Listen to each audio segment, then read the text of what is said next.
It's new. It's bad to the bone. Carbon fiber performance exhaust.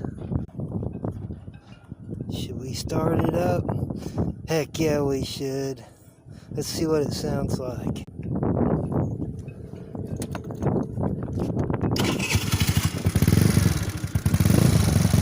Whoa!